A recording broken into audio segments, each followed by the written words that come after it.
So Abram went up from Egypt, he and his wife, and all that he had, and Lot with him, into the Negev. Now Abram was very rich in livestock, in silver and in gold. He journeyed on by stages from the Negev as far as Bethel, to the place where his tent had been, at the beginning, between Bethel and Ai, to the place where he had made an altar at the first, and that Abram called on the name of the Lord.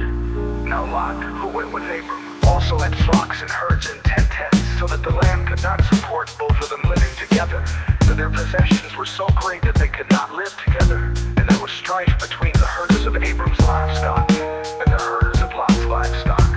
At that time the Canaanites and the Perizzites lived in the land.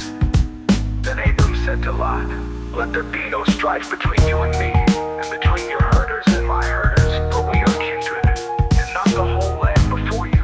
Separate yourself from me. If you take the left hand, then I will go to the right, or if you take the right hand, then I will go to the left." Lot looked about him, and saw that the plain of the Jordan was well watered everywhere, like the garden of the Lord, like the land of Egypt, in the direction of Zoar. This was before the Lord had destroyed Sodom and Gomorrah. So Lot chose for himself all the plain of the Jordan, and Lot journeyed eastward. Thus they separated from each other. Abram settled in the land of Canaan, while Lot settled among the cities of the plain, and moved his tent as far as Sodom. Now the people of Sodom were wicked, great sinners against the Lord. The Lord said to Abram, after Lot had separated from him, "Raise your eyes now, and look from the place where you are, northward and southward and eastward and westward, for all the land that you see I will give to you and to your offspring forever. I will make your offspring like the dust of the earth, so that if one can count the dust of the earth, your offspring also can be counted.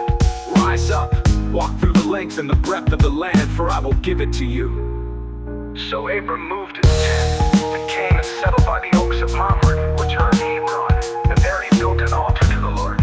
In the days of King Amraphel of Shinar, King Arioch of Elazar, King Chedorlaomer of Elam, and King Tidal of Goyim, these kings made war with King Bera of Sodom, King Bersha of Gomorrah, King Shinab of Admah, King Shember of Zeboim, and the king of Bela. That is, all these joined forces in the valley of Siddim, That is, the Dead Sea. 12 years they had served Chedorlaomer, but in the 13th year they rebelled. In the 14th year Chedorlaomer and the kings who were with him came and subdued the Rephaim and Ashtaroth, Karnaim, the Zuzim and Ham, the Emim and Shave, Kiriathaim, and the Horites in the hill country of Seir, as far as El Paran on the edge of the wilderness. Then they turned back and came to a Mishpan, that is, Kadesh, and subdued all the country of the Amorites, and also the Amorites who lived in Hazazon Tamar.